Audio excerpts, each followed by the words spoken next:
मेहर बाबा की जय। परब्रह्म परमात्मा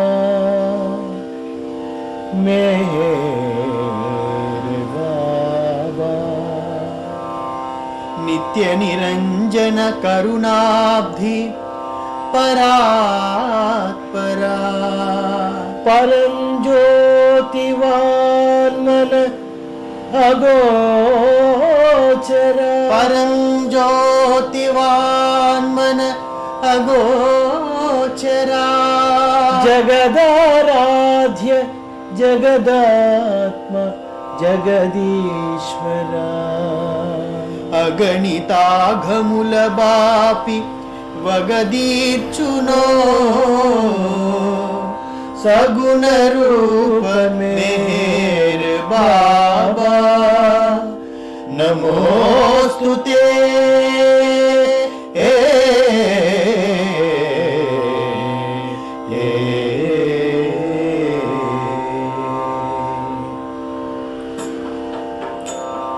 नमो मेहर बाबा अवतार, नमो देव देवा प्रभु, नमो मेहर बाबा अवतार, नमो देव देवा। अपार दिव्य कृपा सागर, अपार दिव्य कृपा सागर, सकल चराचर जगदुद्धार, सकल चराचर जगदुद्धार, नमो मेहर बाबा अवतार, नमो देव देवा प्रभु, नमो मेहर बाबा अवतार, नमो देव देवा। जोहारुलिवे श्री मेहर बाबा, जोहारुलिवे श्री मेहर बाबा, महिनि जनिंचिन मानव रूप, महिनि जनिंचिन मानव रूप, इह परानंद जीवनमीवा, इह परानंद जीवनमीवा, भव भय भंजन परम पावन, भव भय भंजन परम पावन, नमो मेहर बाबा अवतार, नमो देव देवा प्रभु, नमो मेहर बाबा अवतार, नमो देव देवा।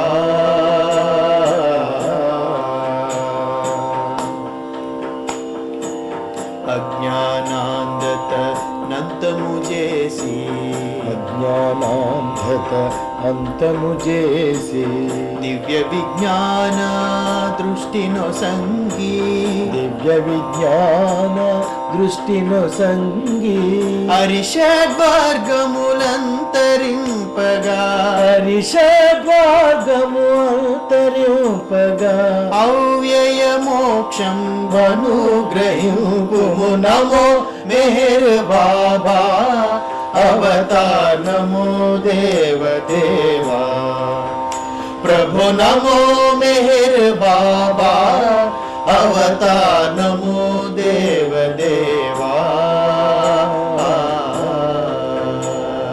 जय मेहर बाबा जय, जय मेहर बाबा जय, जय मेहर बाबा जय, जय मेहर बाबा जय, जय मेहर बाबा जय, जय मेहर बाबा जय, जय मेहर बाबा जय, जय मेहर बाबा जय, जय मेहर बाबा जय, जय मेहर बाबा जय जय मेहर बाबा जय जय मेहर बाबा जय जय मेहर बाबा जय जय मेहर बाबा जय जय मेहर बाबा जय जय मेहर बाबा जय जय मेहर बाबा जय जय मेहर बाबा जय जय मेहर बाबा जय जय मेहर बाबा जय जय मेहर बाबा जय जय मेहर बाबा जय जय मेहर बाबा जय जय मेहर बाबा जय अवतार मेहर बाबा की जय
మార్చిన సమావేశపరచినాడు సనాతనుడు అందరినీ అనాదిగా భగవంతుడు సాగించే కార్యమని కార్యకర్తలందరికీ ఆచరణకు యోగ్యమని అవతారుడు అందించే ఇది నా సందేశమని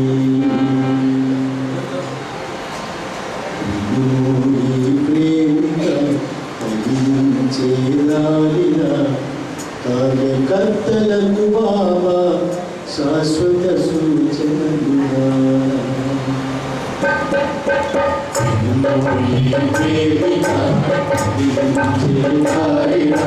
కార్యకర్తలకు బాబా శాశ్వత సూచనలుగా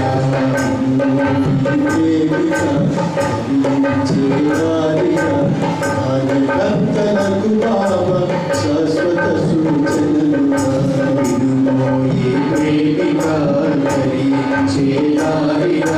కార్యకర్తలకు బాబా శాశ్వత సూచనలుగా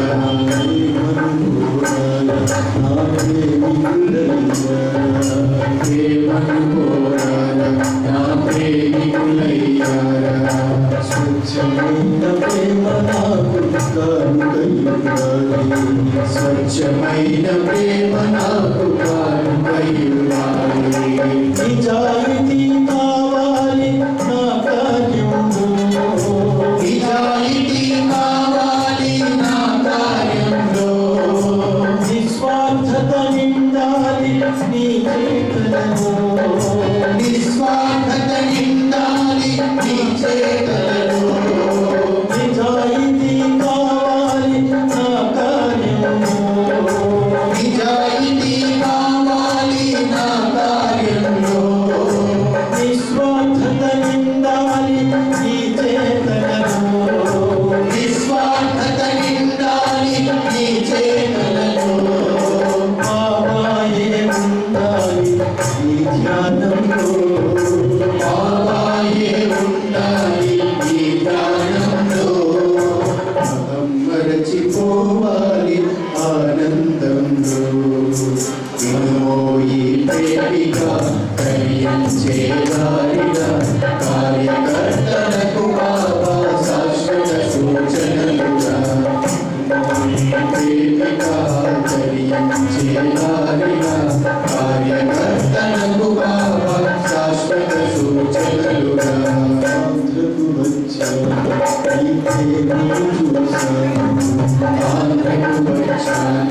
ఈ ప్రేమను చూశాను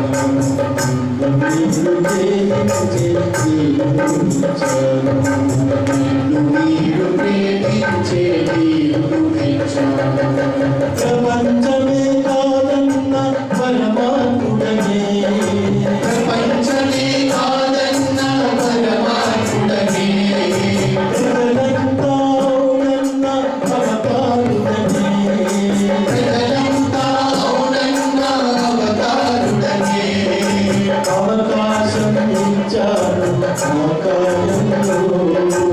అవకాశం ఇచ్చారు నా కార్యంలో పాలు పంచుకుంటారని పరమాత్ముడు పాలు పంచుకుంటారని పరమాత్ముడు వినుమోయి ప్రేమగా కలిగించేదారిగా కార్యకర్తలకు బాబా శాశ్వత సూచనలుగా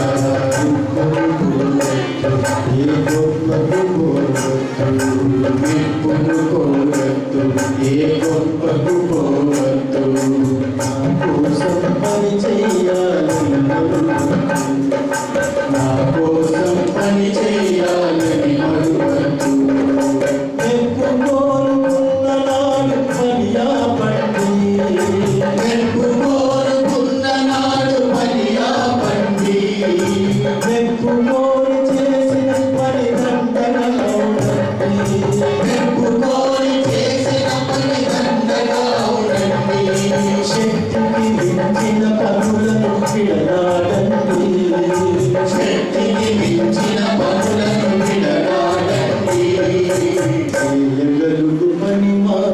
చేపట్టండి చేయగలుగు పని మాత్రం చేపట్టండి ఎనుకోని ప్రేమిక చేయాలిగా కార్యకర్తలకు బాబా శాశ్వత సూచనలుగా ఎనుకోని ప్రేమిక చేయాలిగా కార్యకర్తలకు బాబా శాశ్వత సూచనలుగా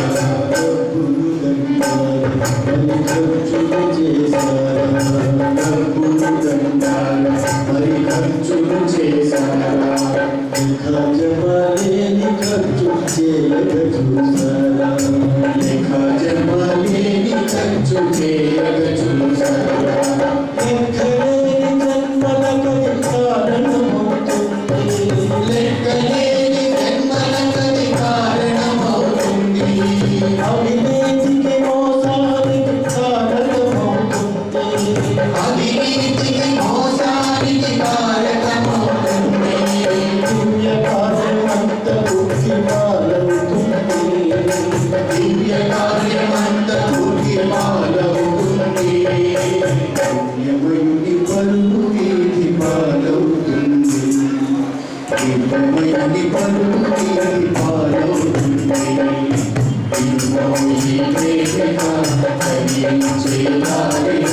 కార్యకర్తలకు బాబా శాశ్వత సూచనలుగా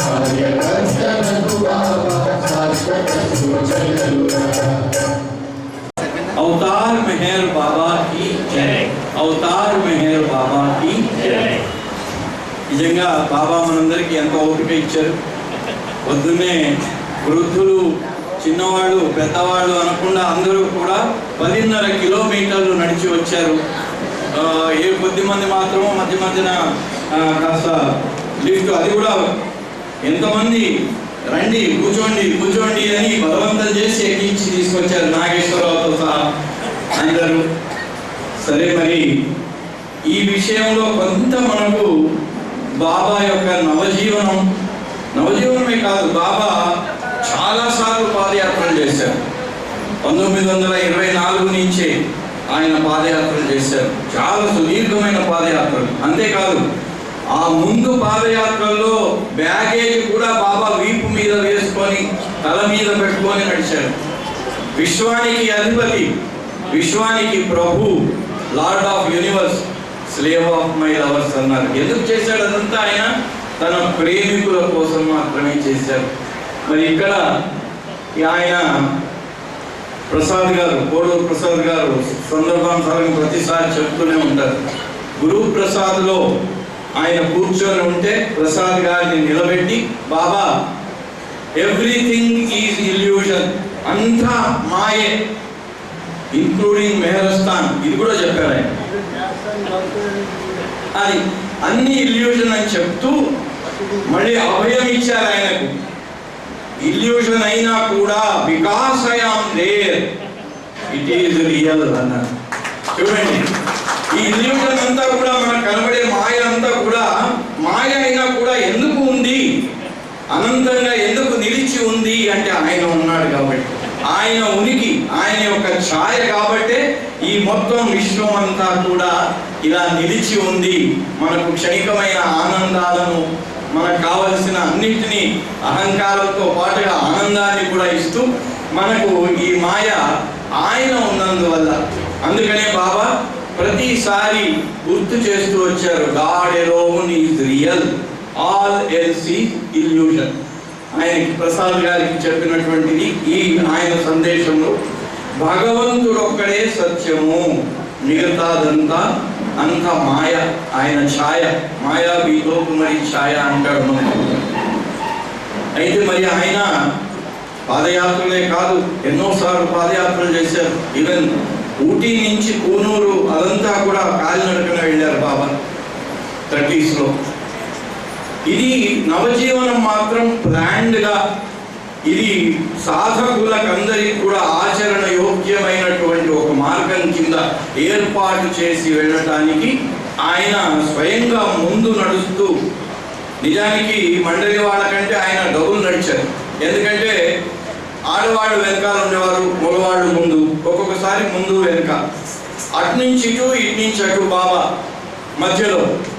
వీళ్ళందరూ ఒకే దారిలో నడుస్తుంటే, ఒకే వైపు ముందుకు వెళ్తుంటే ఆయన వెనక్కి వెళ్ళి వాళ్ళను వీళ్ళను విచారిస్తూ వెనకకి ముందుకు, వెనకకి ముందుకు అలా నడిచారు. మామూలుగా ఏ గురువు అయినా, ఎవరైనా కూడా శిష్యులకు ఆచరణయోగ్యమైన గురువులు, నేటి గురువులు, బోధ గురువులు, వీళ్ళంతా కూడా వాళ్ళు ఆచరించరు, అందరినీ కూర్చోబెట్టి చేయిస్తారు. ఆయన గురువు ఆయన ఉన్నత స్థానంలో వాళ్ళకు వేరుగా ఉంటాడు, మిగిలిన వాళ్ళందరికీ ఇలా చేయండి అలా చేయండి అని చెప్తారు. ఆయన చేయడు, ఆయన చేసేది నేను చేసే పని ఉంది అన్నట్టు. కానీ బాబా ముందుగా ఆయన స్వయంగా ముందుండి నడిపించారు, ముందుండి చేశారు. ముందు ఉండటమే కాదు, మండలి వాళ్ళు చేసిన తప్పు కూడా ఆయన స్వయంగా శిక్షను అనుభవించారు. మనకు 16 అక్టోబర్ 1950వ సంవత్సరం పుకార్ గారు బాబాను 2 సంవత్సరాలుగా వెంటాడి ఈయన బోగస్, ఒక మనిషి ఎలా దేవుడు అవుతాడు, ఇదంతా బోగస్, నేను మొత్తం ప్రపంచానికి అది ఆయన మొదలు పట్టుకొని ప్రపంచానికి చాటి చెప్తాను ఆయన బోగస్ అని వెంటబడ్డాడు. ఆఖరికి 16 అక్టోబర్ 1950 నవజీవనం జరిగిన 1 సంవత్సరం తర్వాత మహాబలేశ్వర్లో ఆగాఖాన్ బిల్డింగ్లో ఆయన బాబా దర్శనానికి అక్కడికి చేరారు. అక్కడ దొరికింది. అంతవరకు బాబా దొరకలేదు ఆయన. ఇదిగో బాబా వచ్చాడు వెళ్ళిపోయాడు, బాబా వచ్చాడు వెళ్ళిపోయాడు. హరిద్వార్లో అయితే బాబా అక్కడ పైన అటు ఇటు తిరుగుతూ కనిపించాడు. తీరా వెళ్తే నిన్ననే వెళ్ళిపోయాడు బాబా అని, మీరంతా ఒకటా అన్నాడు ఆయన. సో అలా ఆయన 16 అక్టోబర్ 1950 ఆగాఖాన్ బిల్డింగ్ మహాబలేశ్వర్లో బాబా ముందుకు వెళ్ళాడు. అప్పటికి సగం ఇదైపోయింది, ఎందుకంటే తిరిగి ఆ లోపల మార్పు వస్తుంది. భగవంతుడి గురించి ఆయన భగవంతుడు కాదు అని నిరూపించడానికి బయలుదేరిన వాళ్ళు కూడా కాలక్రమేణా ఆ సాధనలో, అందుకని బాబా ఏమన్నారంటే, రావణాసురుడు, హిరణ్యకశ్యపుడు, రాక్షసులందరూ కూడా ఆయన్ని భగవంతుని వ్యతిరేకించేవాడు.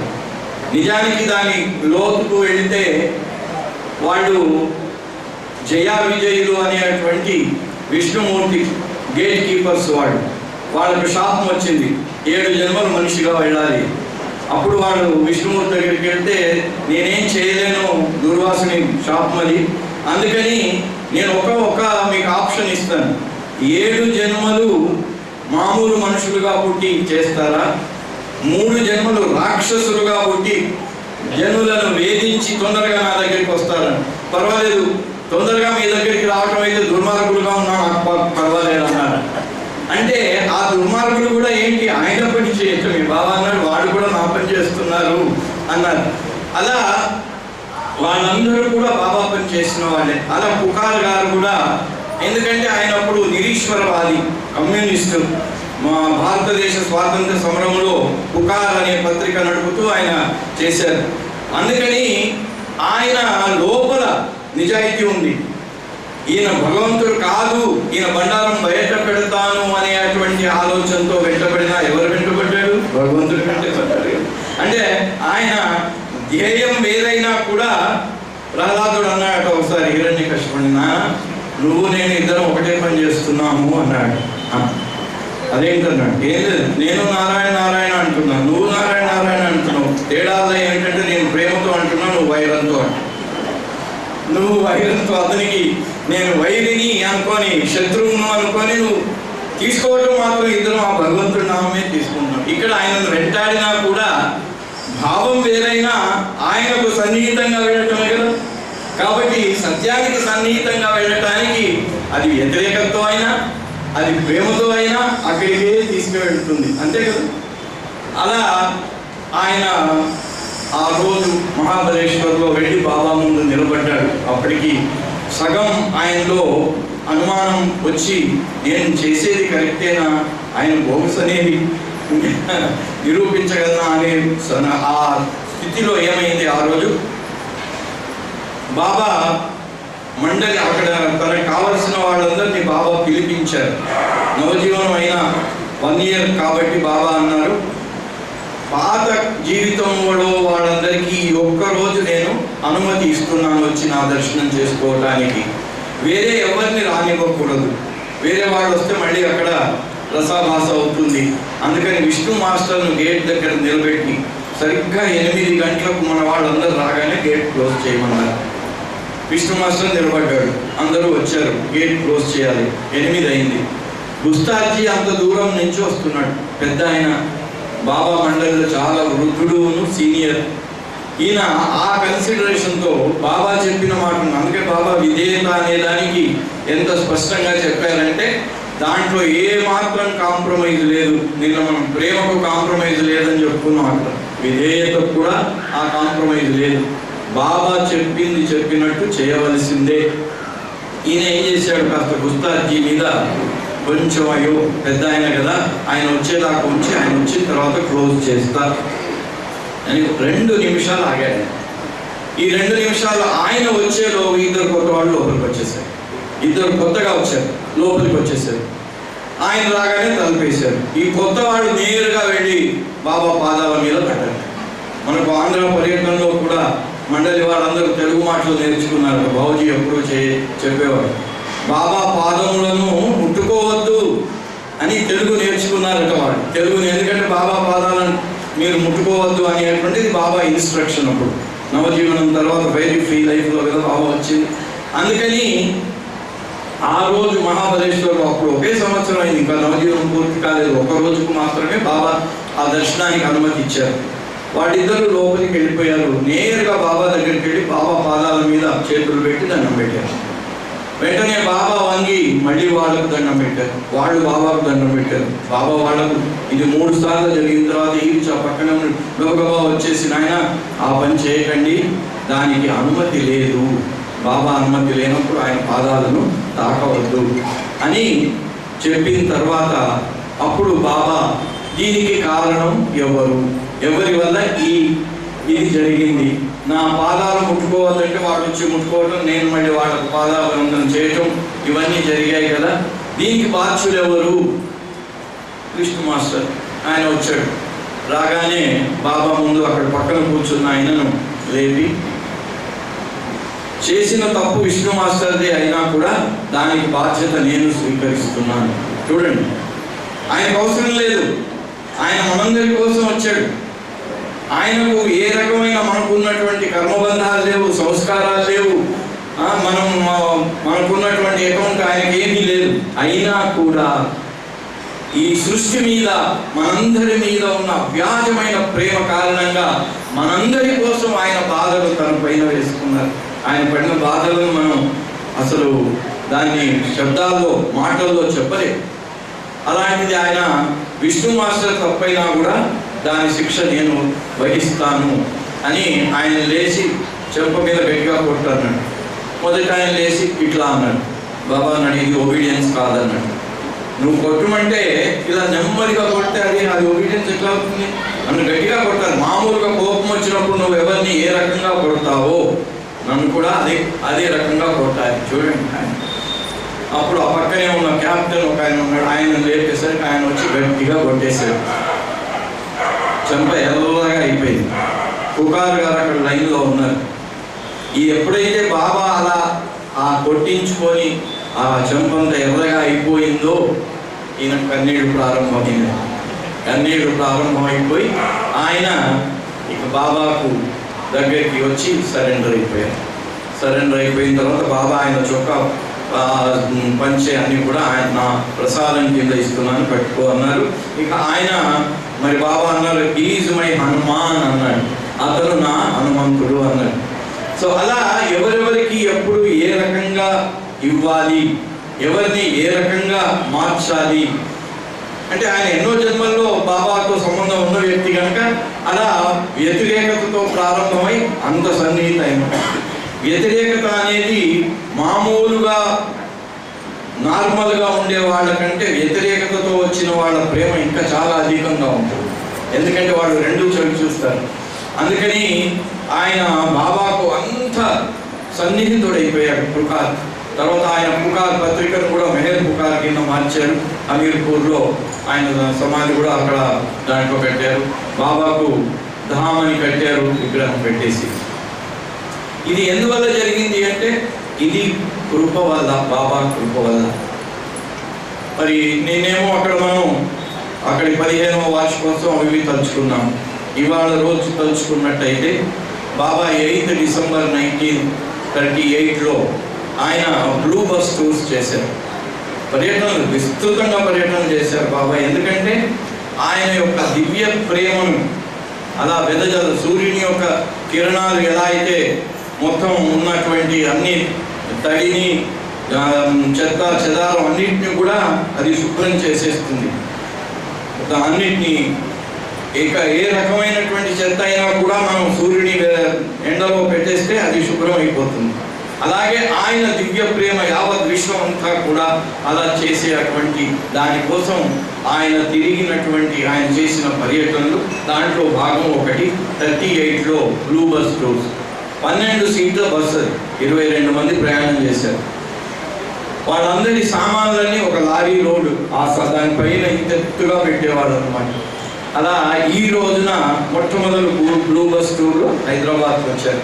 ఆ హైదరాబాద్లో ఈ రోజున బాబా ఉన్నారు అక్కడ.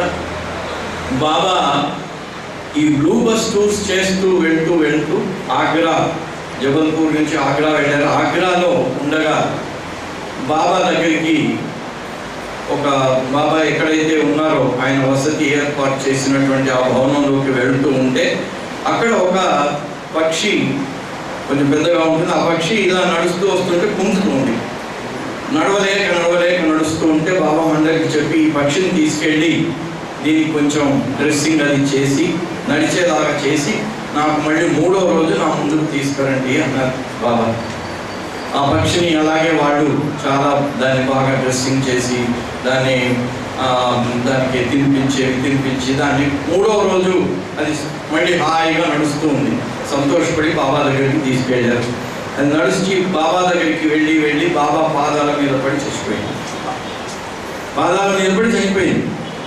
చనిపోయిన తర్వాత మండలి వాడు కొంచెం బాధపడ్డారు. అయ్యో కాసేపు మా సంతోషం కాసేపు కూడా ఉండలేదే, బాబా కాళ్ళ మీద దాకా వెళ్ళి అది పడి చనిపోయింది అంటే అప్పుడు బాబా అందరి దృష్టిని మళ్ళించి, మీకు తెలుసా ఈ పక్షికి ఈరోజు కలిగినటువంటి లాభం, దాని భాగ్యం మీకేమైనా తెలుసా అన్నారు. ఏం తెలుస్తుంది మనకి? అంతర్గతంగా జరిగినటువంటి కార్యము ఆయన కృప వల్ల జరిగేది మనకు తెలుస్తుందా? తెలియదు.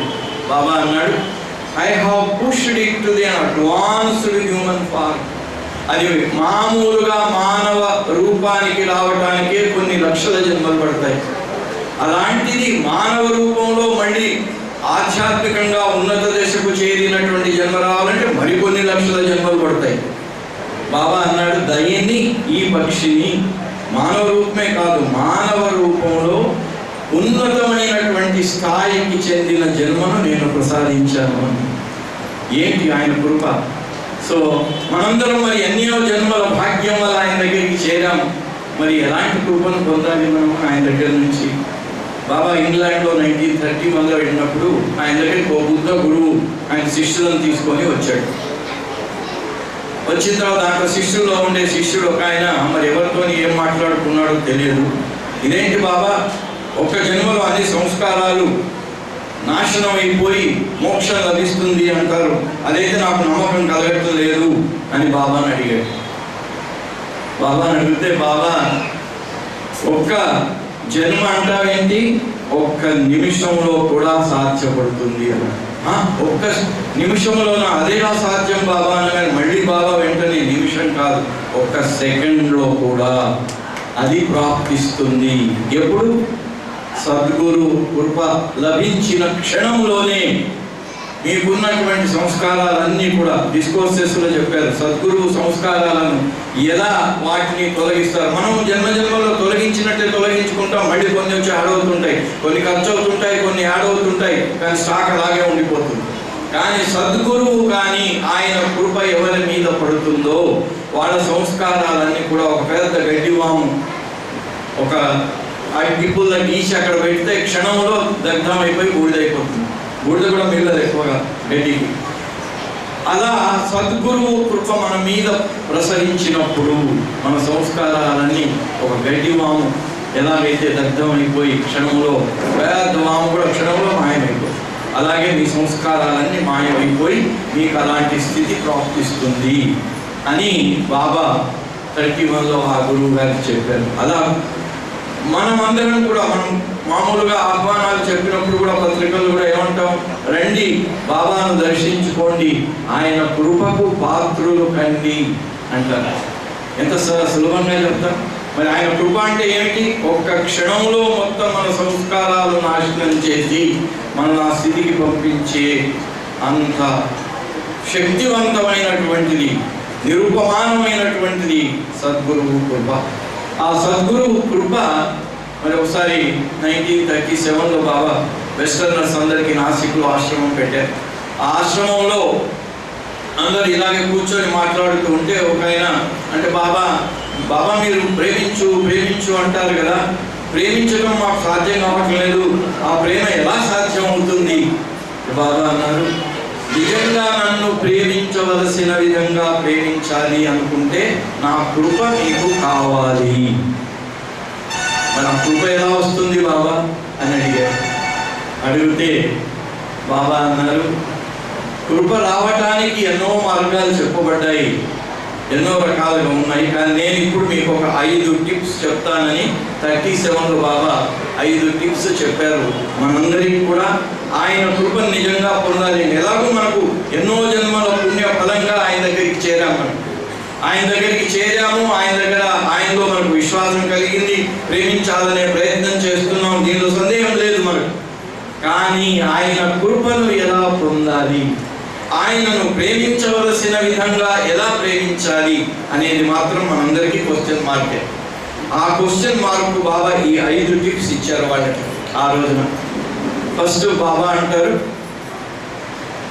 నువ్వు ఇతరుల మంచినే కోరు, wishing well of others at your own cost.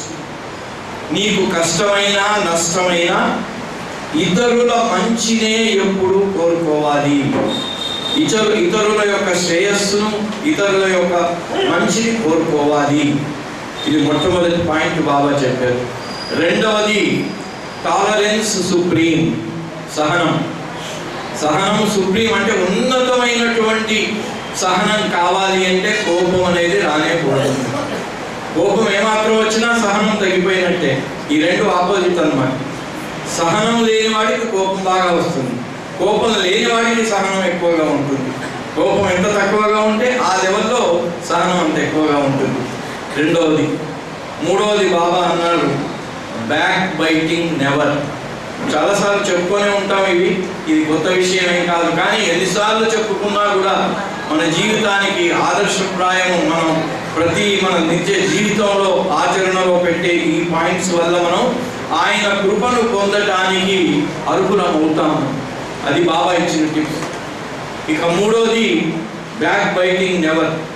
ఇతరుల గురించి పరోక్షంగా ఏది మాట్లాడకూడదు.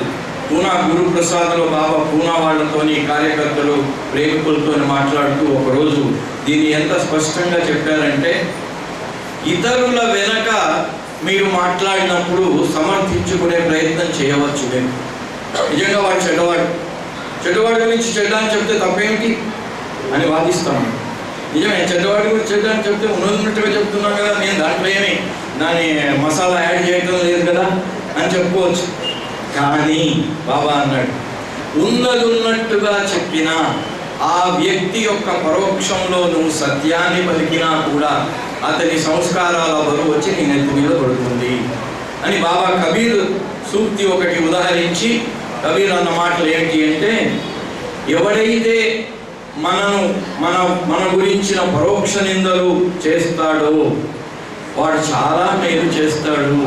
మన ఇంటికి వచ్చి మన ఇంట్లో పేరుకొని పోయిన మురికిని, దుమ్మును అంతా కూడా తను స్వయంగా నీళ్లు, సర్ఫ్ తెచ్చి శుభ్రంగా కడిగి అదంతా నెత్తి మీద వేసుకొని వెళ్ళిపోతాడు బ్యాక్ బైటింగ్ చేసేవాడు. సో అలా మనం ఎంతమందిని ఎంత బ్యాక్ బైటింగ్ చేస్తే ఎన్ని సంస్కారాల వరకు మన నెత్తి మీద పడుతుందో అది దాని గురించి అది. సో నెవర్ బ్యాక్ బైటింగ్, అది మంచి అయినా చెడైనా. అందుకే బాబా మొన్న ఎక్కడో సందర్భంగా చెప్పుకున్నాం, నా ముందు కూర్చున్నప్పుడు నీ మనసులో ఎలాంటి ఆలోచనలు వస్తాయో, బాబా ముందు కూర్చున్నాను ఇలాంటి దరిద్రమైన ఆలోచన వచ్చిందేంటి అని వెంటనే మనకు బాబా ముందు ఉన్నప్పుడు మాత్రం ప్రతి వారికి కలిగే అనుభూతి అన్నమాట. అలాంటి అనుభూతి 24 గంటలు నువ్వు ఎక్కడున్నా ఎవరి ముందు ఉన్నా అదే ఆలోచన రావాలి. వస్తే నువ్వు నీ అంతరంగాన్ని, నీ మనస్సును అదుపులో పెట్టుకునే ప్రయత్నం చేస్తున్నావు అన్నమాట. ఎందుకు? బాబా ముందు ఉన్నప్పుడే అలాంటి ఆలోచన వచ్చింది. అయ్యో, బాబా ముందు ఉన్నప్పుడు ఇలాంటి ఈ దరిద్రమైన ఆలోచన ఎందుకు వచ్చింది అనే ఆలోచన వేరే వ్యక్తుల మధ్యన ఉన్న మన బంధువులు, స్నేహితులు, మిత్రులు ఎవరి మధ్యన ఉన్నా కూడా మనకు అలాంటి ఆలోచన, ఏదైనా చెడు ఆలోచన రాగానే కూడా అప్పుడు కూడా ఇలాంటి ఆలోచనే రావాలి, అలాంటి మాటలే మాట్లాడాలి, అలాంటి ఆచరణని చెయ్యాలి అని బాబా. నా ముందు ఉన్నప్పుడు ఏ ఆలోచనలు చేస్తావో, ఏ మాటలు మాట్లాడతావో, మాట్లాడిన చెడు ఏమైనా వస్తే దాన్ని అయ్యో ఇది ఎందుకు వచ్చింది అని దాన్ని నువ్వు దాన్ని మానుకునే ప్రయత్నం చేస్తావో, నీ నిత్య జీవితంలో అనుక్షణం కూడా, ఎందుకంటే అందరిలో అన్నింటిలో ఉన్నది నేనే కాబట్టి అలా నడుచుకునే ప్రయత్నం చేయాలి అన్నారు.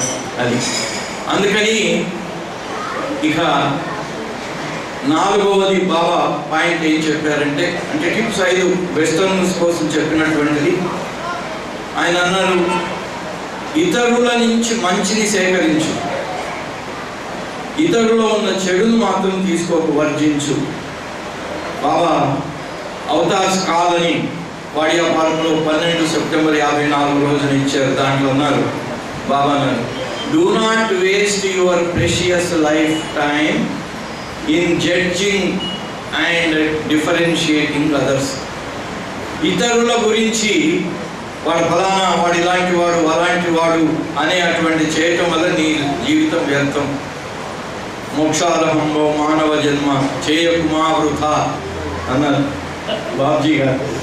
సో ఆ వృథా చేయటంలో ఇతరుల గురించి చెడు మాట్లాడటం అనేది దానివల్ల జరిగినంత వృథా ఇంకో దాని వల్ల జరగదన్నారు. Do not waste your precious life time అన్నారు బాబా. ఏంటి? ఇతరుల గురించి వాడు అలా ఇలా అని మాట్లాడితే నీ జన్మ వేస్ట్, మానవ జన్మ. మరి అది ఇది దాన్ని మనం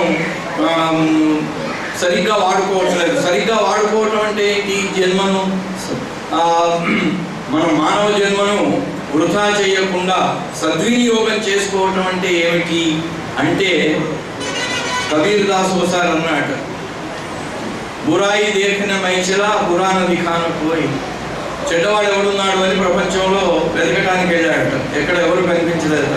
మళ్ళీ కళ్ళు మూసుకొని కూర్చొని అయ్యో నిజంగా ప్రపంచంలో చెడ్డవాళ్ళు లేరా అని తన లోపల చూసుకుంటే ఇంత చెడు కనిపించిందట. అయ్యో నా లోపల ఇంత చెడు ఉంది కదా, నేను ప్రపంచం అంతా ఎందుకు వెతికాను. అలాగే భగవంతుడు కూడా బయట ఎక్కడెక్కడో వెతకటం కాదు, ఇక్కడే ఉన్నాడు కదా అని.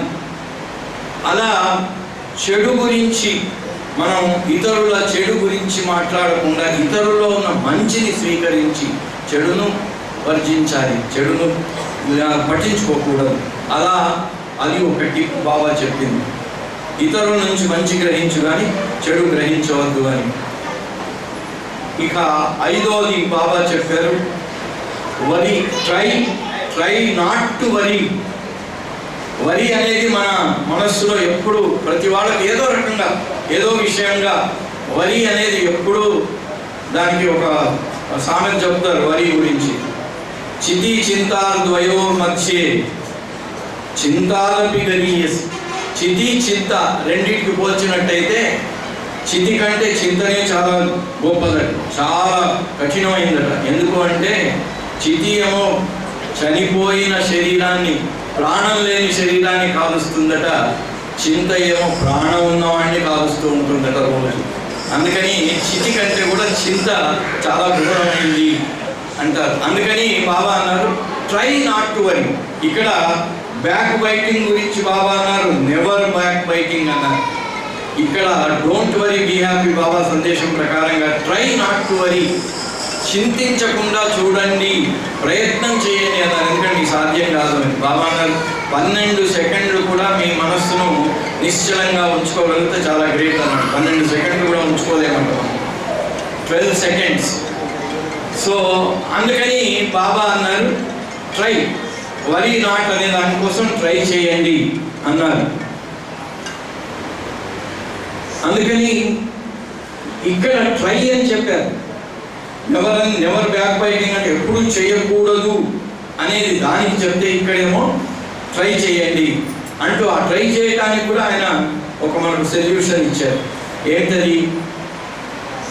Think worry how to think of me always.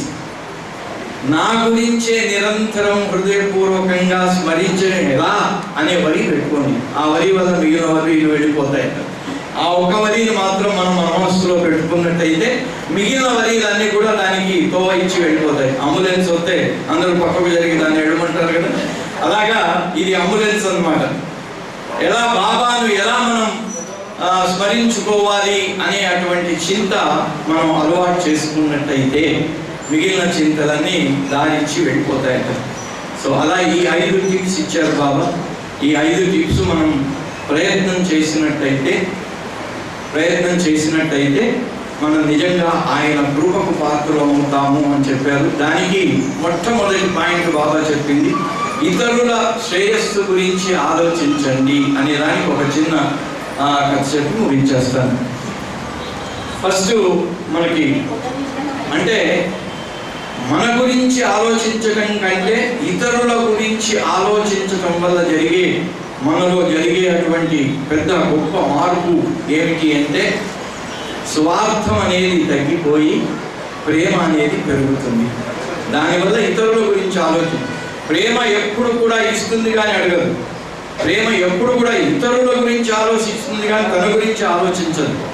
బాబా దీని గురించి కార్వార్ అని గోవా దగ్గర అక్కడ ఒక సందేశం ఇచ్చారు. స్పిరిచువాలిటీ అంటే ఏమిటి అని చెప్తూ, ఎడారిలో మీరు కొంతమంది కలిసి ప్రయాణం చేస్తున్నారు. 3 రోజుల నుంచి నీళ్లు దొరకలేదు. దాహం నోరంతా కట్టుకుపోయింది, నాలుకై ఆరిపోయింది. దాహం అనుకుంటూ వెళ్తున్నారు. నీళ్లు దొరకలేదు ఎక్కడ. ఈ అనుకోకుండా అక్కడ ఒక పెద్ద నీళ్ల బాటలు కనిపించింది. అప్పుడు ఈ ఉన్న గ్రూప్లో నాకు కావాలని పరిగెత్తుకుంటూ వెళ్ళి దాన్ని పట్టుకోవడానికి ప్రయత్నించే వాళ్ళు they are materialistic but not spiritual. వాళ్ళలో ఆధ్యాత్మికత లేదు. వెనకాల ఉండి అందరూ తాగని ఫస్ట్, అందరూ తాగిన తర్వాత మిగిలితే అప్పుడు నేను చూస్తాను అనుకునేవాడు హీ ఈజ్ స్పిరిచువల్. అంటే thinking well of others and thinking less of our cells. ఇది ఆధ్యాత్మికత అని చెప్తూ బాబా చెప్పిన మొట్టమొదటి పాయింట్ అది. దానికి బాబా తండ్రి షరియాజీ, నేను షార్ట్గా చెప్తాను. ఆయన 5 ఖాళీ షాపులు నడిపించారు జీవిత ఆధారం కోసం. ఆ 5 షాపులు ఆయన దగ్గర ఒక చిన్న మిరోగ్ అని ఒకడు మేనేజర్ ఉండేవాడు. మొదలు చాలా నమ్మకంగా పనిచేశాడు. అతన్ని నమ్మాడు ఆయన. అప్పుడు ఆయన వచ్చి ఒక రోజు ఏం చేశాడు, మీరు చాలా వృద్ధులైపోతున్నారు, మీరు అన్ని ఆఫీసుల చుట్టూ తిరగలేదు కదా, కొన్ని వైట్ పేపర్లన్నీ సంతకాలు పెట్టి నాకు ఇవ్వండి అని సంతకాలు పెట్టి తీసుకున్నాడు. కొద్ది కాలం ఆఫీసులోకి తిరిగి చేసినట్టుగా షో పుటప్ చేసి తర్వాత ఆ కాగితాలన్నీ తీసుకెళ్ళి ఈ మొత్తం 5 ఖాళీ షాపులు ఆయన అమ్మేసినట్టుగా రాయించుకొని, ఆ రాయించుకున్న తర్వాత కూడా ఒక 6 మాసాలు ఓపిక బట్టి కోర్టులో వేశాడు, నాకు అన్ని హ్యాండ్ ఓవర్ చేయాలి. ఆ నోటీస్ చూసి షిరీన్మా అంటుంది, ఏమయ్యా ఇలా చేసావు, మనం ఎలా బతుకుతాం, ఇదంతా ఇట్లా చేసావు, నువ్వు వాడిని ఎట్లా నమ్మావంటే దేవుడే చూసుకుంటాడు. దేవుడు చూసుకోవడం తర్వాత ముందు మనం ఎలా బ్రతుకుతాం అంటున్నాడు. అయితే సరే ఏదైనా సరే అడ్వకేట్ దగ్గరికి వెళ్దాము, ఆయన ఏం చెప్తారు చేయండి అన్నాడు. సరే అని వెళ్ళాడు. ఆయన అన్నాడు, సంతకం నాది కాదని ఒక మాట చెప్తే చాలన్నాడు. ఆ మాట చెప్పను నేను, సంతకం నేను పెట్టిన తర్వాత నా సంతకం చేసి నాది కాదని మాత్రం నేను చెప్పలేను. అక్కడ ఏం చెప్తానో ఆ జడ్జి గారు ఏమడిగితే ఆ టైంలో నాకు ఏది వస్తే అది చెప్తానన్నాడు. కోర్టుకు వెళ్ళారు. వెళ్ళిన తర్వాత జడ్జి అడిగారు, ఈ సంతకాలు నీవేనా? నావే. ఇతను మీ దగ్గర పనిచేసే మేనేజర్ కదా? అవును. మరి ఇతను ఎలాంటి వాడు? నమ్మకస్తుడేనా? చాలా నమ్మకస్తుడు. సేమైన ఇదేంటి బాబు, ఆ కనీసం నా సంతకం కాదని అబద్ధం ఆడుకుంటే పర్వాలేదు, వాడు మంచివాడు కాదు కదా, వాడు మోసం చేశాడు అనే విషయం సత్యం. అది కూడా చెప్పలేదు, వాడు చాలా మంచివాడు అన్నాడు. జడ్జి అన్నారు, ఇంకా నా పాత్ర ఏముంది, ఆయన మంచివాడు అన్నారు, సంతకం నీదే అన్నారు, అయిపోయింది, ఇంకా నాదేం లేదు అని కేసు స్వాధీనం చేయమని కేసును ఆర్డర్ ఇచ్చేసాడు. అప్పుడు సినిమా ఏంటో ఇట్లా చేసామంటే దేవుడు చూసుకుంటాడు వాడికి. సో అలా అయిపోయిన తర్వాత ఇదంతా ఒక ఎత్తు. అదంతా అయిపోయిన తర్వాత వాడు ఆయన గుర్రం బండి 4 గుర్రాల బండిలో కూర్చొని వీళ్ళ వైపు వీళ్ళు కనబడితే ఎంత గొప్ప పని చేశాను నేను అని గర్వంగా వెళ్ళిపోయేవాడు.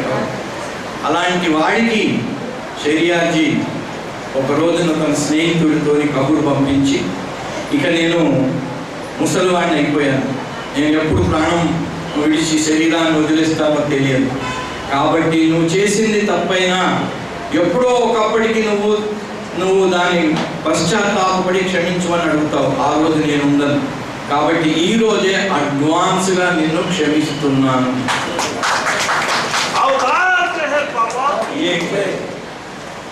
అని పంపించి, కానీ నీ సంస్కారాల లింకును బట్టి మాత్రం నీకు భగవంతుడు క్షమిస్తేనే నువ్వు దాని నుంచి విముక్తుడవుతావు, అది కూడా నువ్వు చూసుకో. కానీ నా వైపు నుంచి మాత్రం నేను నిన్ను అడ్వాన్స్గా క్షమిస్తున్నాను. ఎందుకంటే ఆయన విశ్వాసం ఏమిటంటే ఎన్నడో ఒక రోజు వాడు పశ్చాత్తాపడి క్షమించమని అడుగుతాడు. వచ్చింది, ఆ రోజు వచ్చింది.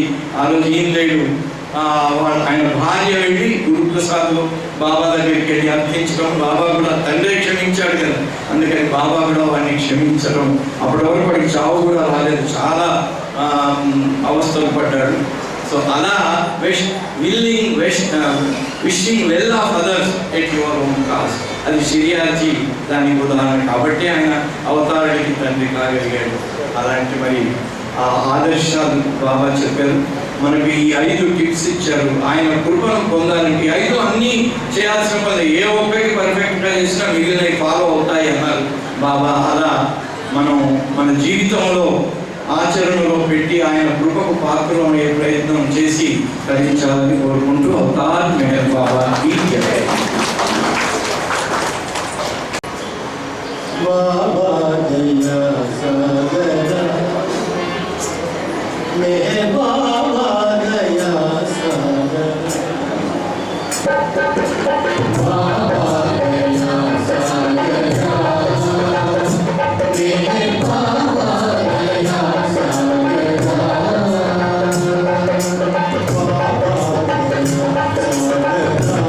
सागरा मेरे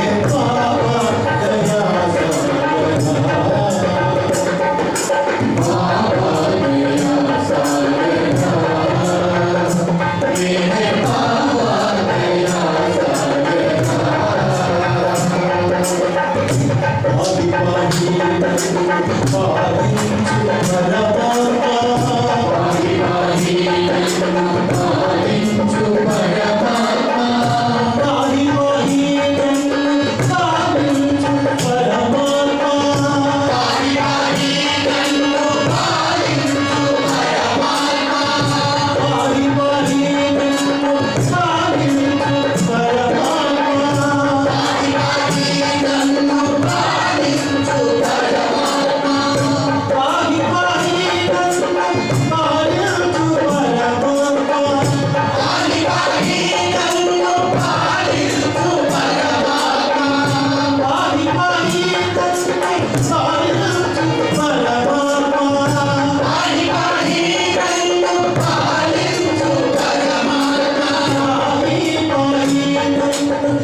ఈ దివ్య మహిమ పరమౌనే నీ దివ్య మహిమ పరమౌనే వేదమున్ శేషాయి విఫలకరు బాబా దయా సాగరా హే బాబా దయా సాగరా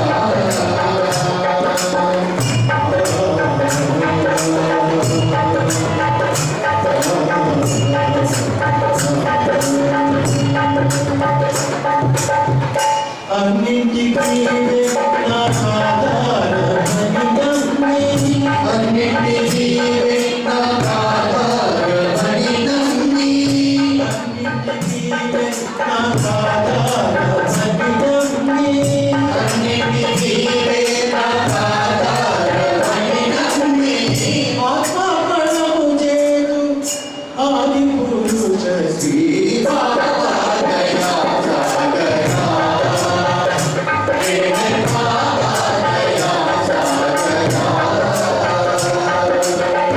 పెట్టు జన్మములాది కేతున్న సంస్కార జన్మములాది పేకొన్న సంసార జన్మములాది కేతున్న సంస్కార జన్మములాది పేకొన్న సంసార చిక్కుల నుండి రక్షించు చక్కని ప్రభో చిక్కుల నుండి రక్షించు చక్కని ప్రభు బాబా దయా సాగరా హే బాబా దయా సాగరా ఏడు గడపలు గడిపి ఎట్లు చేసితివి ఇంకా. ఏడు గడపలు గడిపి ఎట్లు చేసితివి ఇంకా. ఏడు గడపలు గడిపి ఎట్లు చేసితివి ఇంకా. ఏడు గడపలు గడిపి ఎట్లు చేసితివి ఇంకా.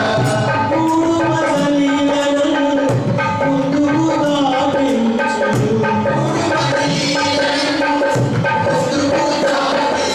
బాబా దయా సాగరా బాబా దయా సాగరా బాబా దయా సాగరా పరిశోధనలను సాధింపదు.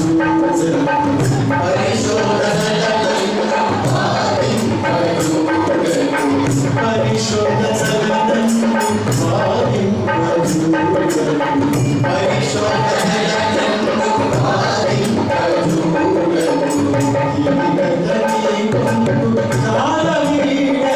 సాధింపదు.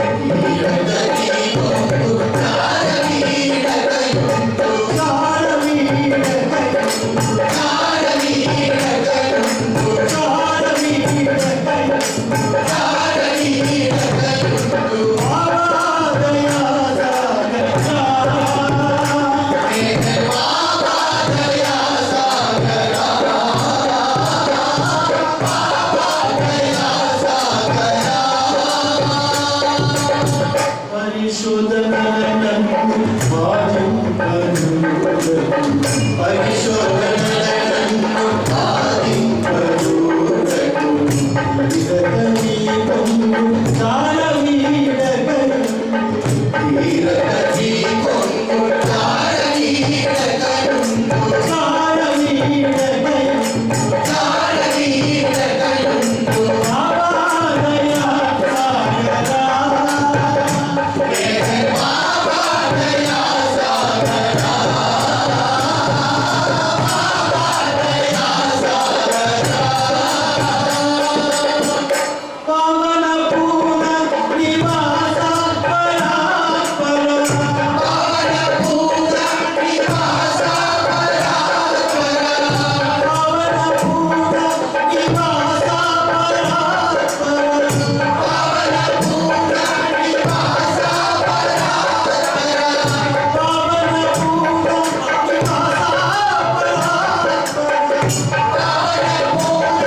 పాద